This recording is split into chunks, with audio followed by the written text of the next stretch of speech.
maliny. Bližšie. Nie.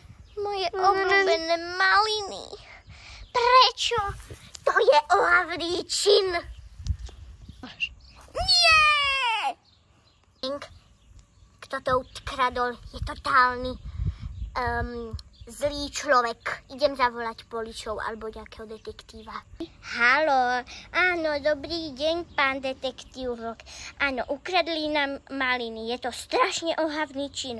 A tie jahody sú inak najlepšie na celom Slovensku. Takže ho musíte ihneď dolapiť, prosím. Takže, čo sa vám stalo a ako vám ukradli jahody? No, ukradli ich tak, že my sme vlastne išli na nejakú prechádzku s babkou a zbierali sme maliny. No a proste my sme si chceli dať pauzu, ja som zaspala, aj babka zaspala. Potom niekto prišiel, ukradol ich, zobudili sme sa, babka tam ešte inak chrápe, teda ja som sa zobudila, možno aj babka, neviem. A potom sme zavolali vám, takže končím, píp. No. A ako vám ukradli jahody? Veď, ale moja vnúčka vám to už vravela, nie? Áno, vravela. Takže ideme mu nastrežiť pascu. Natrháte nové maliny a nastrežíte mu pascu, dobre? OK, vďaka. Pasca. Tam sú ďalšie maliny. Idem zobrať aj tie maliny. Teraz.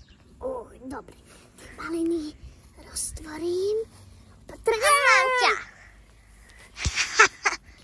Či si ten...